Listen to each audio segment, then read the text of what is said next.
میرے پیدا ہوتے ساتھ ہی میری ماں چل بسی۔ لوگوں نے مجھے دیکھا تو منحوس کا لقب دے دیا۔ اس کی ایک وجہ بھی تھی۔ میرا رنگ سیاہ کالا تھا اور میرے پیدا ہوتے ہی کیونکہ میری ماں مر گئی تھی تو اس لیے لوگوں کا حق بنتا تھا کہ وہ مجھے منحوس یا پھر اس قسم کے القابات سے نوازیں۔ میں دکھنے میں سیاہ کالی تھی اور میری رنگت اس قدر کالی تھی کہ لوگ جو ہے وہ مجھے دیکھ کر کے نفرت کرتے تھے۔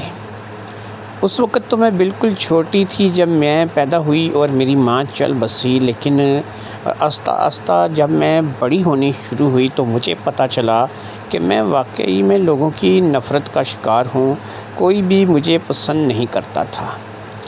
ایک بابا ہی تھے جو کہ میرا خیال رکھتے تھے اور مجھے پسند کرتے تھے اور ہر طرح سے میرا خیال رکھتے تھے، لیکن بابا کی محبت میرے لیے اتنی اب وہ معنی نہیں رکھتی تھی کہ جتنی لوگوں کی نفرت میرے لیے معنی رکھتی تھی۔ اس بات کو بابا بھی محسوس کرتے تھے، اس لیے بابا نے یہ فیصلہ کیا کہ ہم لوگ گاؤں چھوڑ دیں گے اور گاؤں سے ہٹ کر کسی دوسری جگہ پر اپنے رہنے سہنے کا انتظام کریں گے۔ میرا بابا جو تھا وہ گاؤں کے چودھری کے ہاں کام کرتا تھا، جس کے لیے اس نے برسہ برس چودھری کی خدمت کرنے کے بعد بہت سا پیسہ جو ہے وہ اکٹھا کر لیا تھا۔ اب وہ کیونکہ گاؤں کا رہائشی تھا اور اس کا اتنا زیادہ خرچہ نہیں تھا تو اس نے سوچا کہ اسے یہاں گاؤں سے ہٹ کر تھوڑی جنگل کی طرف اپنے لیے ایک چھوٹا سا مکان بنا لینا چاہیے اور مجھے لے کر کے وہاں مکان میں چلا جائے۔ یہاں سے گاؤں زیادہ دور نہیں تھا، اس لیے وہ ہر ضرورت کی چیز گاؤں سے آ کر کے لے کر کے جا سکتا تھا۔ میں ابھی اتنی بڑی نہیں تھی ان باتوں کو سمجھ سکتی، لیکن میرا بابا کیونکہ دنیا کی نظروں کو سمجھ چکا تھا تو اس لیے بابا نے مجھے گاؤں سے اس جگہ پر تھوڑا سا ویران راستہ تھا، تھوڑا سا ویران جنگل تھا، وہاں پر لے جا کر رہنے میں ہی بھلائی سمجھی۔ میرے بابا نے میرا نام تو بڑے پیار سے لبنا رکھا تھا، لیکن گاؤں والے مجھے لبنا نہیں بلکہ کالی کٹوری کہہ کر کے بلاتے تھے، بلکہ بلاتے کیا تھے، مجھے کالی کٹوری کہہ کر کے چڑھاتے تھے، جس کی وجہ سے میں بے حد تنگ تھی۔ کئی بار میں نے بابا سے اس بات کی شکایت کی کہ بابا میرا تو اتنا پیارا نام ہے لبنا، لیکن گاؤں والے مجھے کالی کٹوری کیوں کہتے ہیں؟ تو بابا میری بات کو ہنس کر ٹال دیتے اور کہتے کہ بیٹا ان کو ایسا کہنے دو، تم ان کے کہنے سے کالی کٹوری تھوڑی ہو جاؤ گی، میرے لیے تو تم بہت ہی زیادہ خوبصورت ہو اور تم میری آنکھ کا تارا ہو۔ اس قسم کی باتیں کر کے بابا مجھے بہلاتے رہتے۔ یہ ان دنوں کی بات ہے کہ جب میں ابھی بچی تھی اور مجھے دنیا داری کی صحیح طرح سے سمجھ نہیں تھی۔ بہرحال میں آپ کو بتا رہی تھی کہ بابا مجھے لے کر شہر سے ہٹ کر بالکل ایک ویران سے جنگل میں شفٹ ہو گئے۔ یہاں پر صرف ایک ہی گھر تھا اس جنگل کے اندر اور وہ گھر ہمارا بنا ہوا تھا، اور اس کے علاوہ یہاں پر اور کچھ بھی نہیں تھا۔ اس جنگل کے اندر ایسے کوئی خطرناک جانور نہیں پائے جاتے تھے کہ جس کی وجہ سے ہمیں کوئی پریشانی یہاں پہ رہنے میں ہوتی، بس یہ تھوڑا سا ویران تھا، یہاں پر کوئی آتا جاتا نہیں تھا، اس لیے مجھے بابا لے کر کے یہاں چلے آئے تھے۔ پھر یہ ہے کہ بابا جاتے اور گاؤں سے ہفتے بھر کا سامان لے آتے اور پھر ہم دونوں باپ بیٹی اسی سے گزارا کرتے رہتے۔ اب بابا نے ایک نیا کام پکڑ لیا تھا جو کہ ان کو چودھری کے کام سے بھی زیادہ فائدہ دے رہا تھا۔ بابا اسی جنگل سے لکڑیاں کاٹ کر کے لے جاتے اور گاؤں میں جا کر کے وہ لکڑیاں ضرورت مند لوگوں میں فروخت کر دیتے۔ گاؤں میں زیادہ تر لکڑی کا ہی ایندھن جلایا جاتا تھا اور بابا کو اچھی مزدوری ہو جاتی تھی، اس لیے ہم دونوں باپ بیٹی بڑے ہنسی خوشی اس ویران جنگل میں بھی اپنی زندگی گزار رہے تھے۔ اب ہوا یہ کہ رفتہ رفتہ میں بڑی ہونے لگی اور پھر بڑی ہوتے ہوتے میری عمر جوانی کی آ گئی اور میرے اندر وہ تمام علامات جھلکنے لگی جو کہ ایک جوان لڑکی میں نظر آتی ہیں۔ میں جوان تو ہو گئی تھی لیکن لوگوں کو ابھی بھی کوئی فرق نہیں پڑا تھا۔ میں جب بھی کبھی بابا کے ساتھ گاؤں میں چلی جاتی تھی، اور کیونکہ اب میں ضد کر کے جاتی تھی، میں چھوٹی بچی نہیں رہی تھی، پہلے بھی میں بابا کے ساتھ جایا کرتی تھی اور اب تو میں جوان ہو چکی تھی، تو میں بابا کے ساتھ اکثر سامان لینے کے لیے گاؤں جاتی تھی، تو گاؤں بھر کے لڑکے لڑکیاں اور وہاں کی عورتیں اور وہاں کے لوگ اب بھی مجھے کالی کٹوری کہہ کر ہی چڑھاتے تھے۔ لیکن کیونکہ وہ وہاں ہم لوگ اب مستقل نہیں رہتے تھے، تو میرے لیے اتنا زیادہ اذیت یا تکلیف کا باعث جو ہے یہ باتیں نہیں بنتی تھی، اور ہم لوگ وہاں پہ زیادہ وقت نہیں گزارتے تھے اور اپنا کام کر کے واپس جو ہے وہ چلے آیا کرتے تھے۔ سردیوں کی رات تھی اور میں اور بابا جو ہے وہ الگ الگ بستر پہ سو رہے تھے۔ میں آپ کو یہاں پر بتاؤں کہ جو میری چارپائی ہے وہ کچھ عرصے سے تھوڑی تنگ کر رہی تھی، یعنی وہ اس کا ایک پایا جو تھا سیدھی طرف کا وہ کچھ ایسا تھا کہ اسے کیڑوں نے کھا لیا تھا اور اسے دیمک لگی ہوئی تھی، کسی بھی وقت وہ پایا ٹوٹ سکتا تھا اور جواب دے سکتا تھا۔ اس بات کا ذکر میں نے بابا سے کئی بار کیا تھا، لیکن بابا نے یہ کہہ کر کے ٹال دیا تھا کہ وہ بہت جلد کوئی اور چارپائی لے آئے گا، بہت جلد وہ چارپائی کا انتظام کر لے گا۔ لیکن مجھے ایسا کچھ ہوتا ہوا نظر نہیں آ رہا تھا، اور پھر وہی ہوا کہ اس سردی کی رات میں جب کہ میں مزے سے اس چارپائی کے اوپر پڑی سو رہی تھی اور بابا میرے ساتھ تھوڑے ہی فاصلے پر دوسری چارپائی پہ سو رہا تھا، کہ چارپائی کا وہ پایا ایک کڑک کی آواز کے ساتھ ٹوٹ گیا۔ جیسے ہی وہ پایا چارپائی کا ٹوٹا، میرے بابا کی آنکھ کھل گئی اور انہوں نے دیکھا کہ میں باقاعدہ رات کو سوتے ہوئے جو ہے وہ ایک طرف کو ڈھلک گئی ہوں۔ تو انہوں نے مجھے فٹافٹ سے اٹھایا اور کہا کہ لبنہ تیری چارپائی کا پایا ٹوٹ گیا ہے، اب کیا کریں؟ تو میں نے کہا بابا میں نے تو آپ کو کتنی مرتبہ کہا کہ اس کا پایا کسی وقت بھی ٹوٹ جائے گا، آپ ایک نیا پایا لے آؤ اس کے لیے۔ تو کہنے لگے اب ایسا ہے کہ ابھی تو میرے پاس اتنے حالات اجازت نہیں دیتے کہ میں فی الحال اس چارپائی کا کوئی نیا پایا لا سکوں، تو اس میں یہ ہے کہ جب تک ہم نئی چارپائی نہیں لاتے تو بھی یہاں میرے پاس اسی چارپائی پہ سو جایا کر۔ میں نے کہا ٹھیک ہے پھر، لیکن یہ ہے کہ جلدی انتظام کر لو، کیونکہ میں بھی جو ہے وہ اتنا تنگ ہو کر ایک ہی چارپائی پر ہم دو لوگ کیسے سو سکتے ہیں۔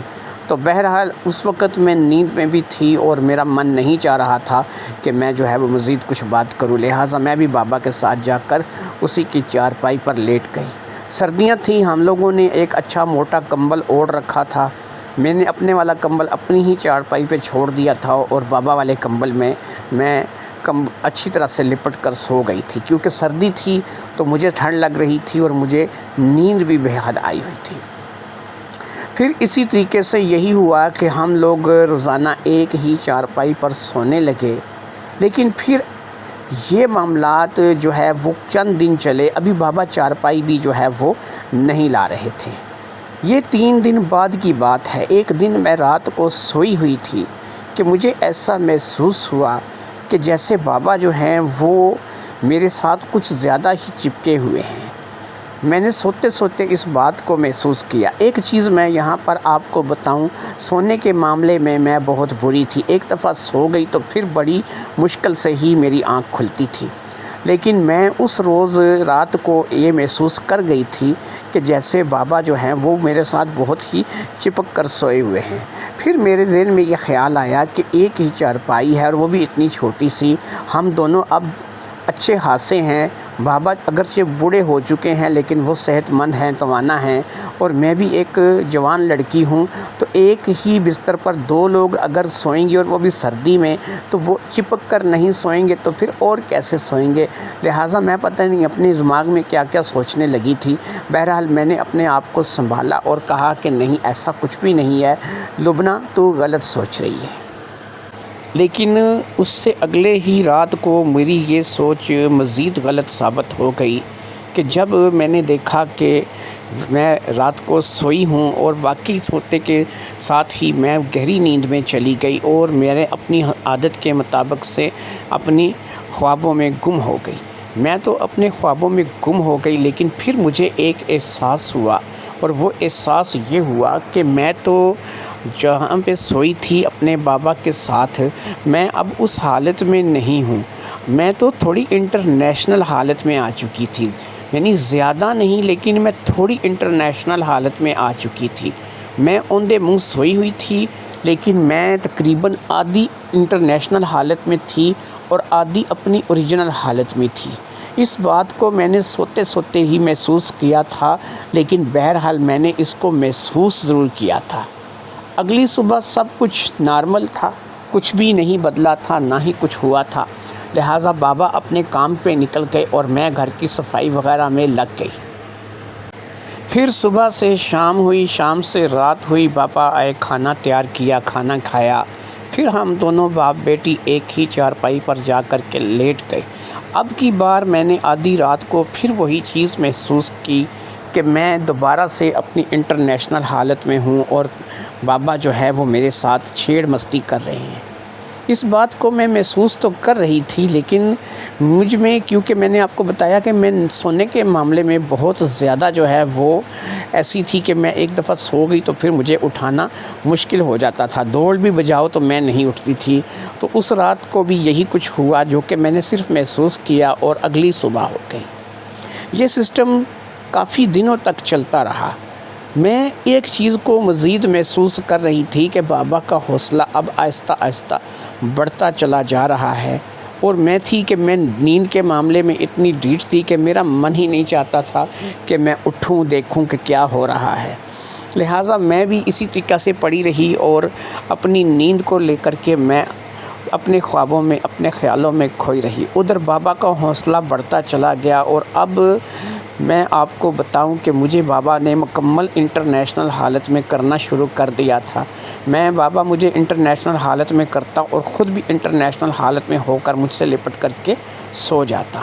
اسی بات کو میں محسوس کر رہی تھی، لیکن اب تک صرف ہمارے درمیان اتنا ہی ہوا تھا، اس سے زیادہ کچھ بھی نہیں ہوا تھا۔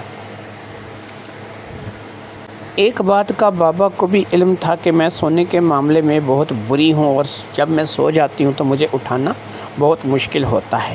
شاید اس بات کا بھی فائدہ بابا مسلسل اٹھاتا چلا جا رہا تھا، اور پھر اسی طریقے سے کئی دن گزر گئے، کئی راتیں گزر گئی۔ بابا نے دوسری چارپائی کا اب ذکر کرنا بھی چھوڑ دیا تھا، وہ دوسری چارپائی لانا نہیں چاہ رہا تھا۔ ادھر پوہ ماہ کی سردی تھی، بہت زیادہ سرد راتیں تھیں، اور ہم دونوں باپ بیٹی جو ہے اس سرد راتوں میں ایک ہی چارپائی پر ایک ہی کمبل میں گھس کر سو رہے تھے۔ دن بدن بابا کی حرکات میں اضافہ ہوتا چلا جا رہا تھا، اور پھر بابا نے میرے ساتھ وہ حرکتیں کرنی شروع کر دیں جو کہ اب برداشت سے باہر تھیں۔ میں صبح اٹھ کے گلا شکوہ بھری نظروں سے بابا کو ضرور دیکھتی۔ ایک دو دفعہ میں نے دبی دبی زبان میں بابا کے سامنے احتجاج بھی کیا اور اسے کچھ کہنے بھی چاہا، لیکن بابا نے مجھے خاموش کرا دیا، اور اس نے مجھے یہی کہا کہ دیکھ کالو۔ وہ بھی مجھے کبھی کبھی پیار سے کالو کہہ لیا کرتے تھے، لیکن لوگوں کے سامنے وہ مجھے کالی کٹوری نہیں کہتے تھے۔ تو مجھے کہنے لگے کہ دیکھ لبنہ، میں تجھے جو چیز بتانے جا رہا ہوں، دیکھ تو کیا سمجھتی ہے، اب تو بڑی ہو گئی ہے، جوان ہو گئی ہے، اور تو کیا سمجھتی ہے، کیا گاؤں سے تجھے کوئی اپنے لیے لڑکا پسند کرے گا یا تجھے کوئی رشتہ دے گا؟ تو مجھے نہیں لگتا کہ تیری شادی کبھی ہو پائے گی۔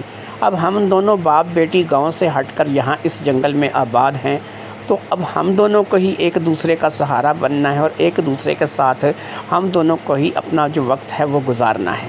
بابا اس قسم کی میٹھی میٹھی باتیں کر کے مجھے بہلا پھسلا لیتا تھا، اور پھر اب جو کام تھا وہ ہمارا دن کو بھی چلنے لگا تھا۔ اب بابا مجھے دن کو بھی جو ہے وہ ذہنی سکون مہیا کرنے کی کوشش کرتا، جسمانی سکون مہیا کرنے کی کوشش کرتا۔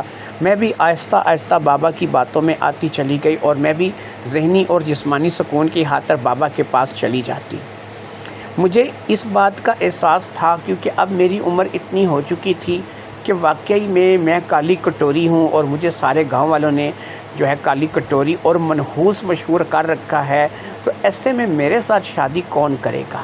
مجھے بھی اس بات کی امید نہیں تھی کہ میری شادی کہیں ہوگی۔ میں ابھی اتنی زیادہ عمر کی نہیں تھی، میں صرف ابھی 17 سال کی تھی، اور 17 سال کی عمر میں مجھے یہ امید اپنے اوپر سے ختم ہو چکی تھی کہ کوئی مجھے بیاہ کر کے لے کے جائے گا اور کوئی مجھ سے شادی کرے گا۔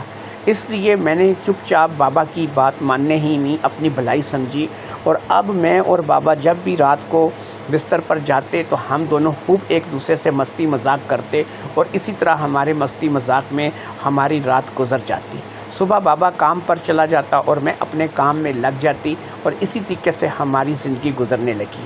میرا رشتہ مجھے نہیں امید تھی کہ کہیں ہوگا.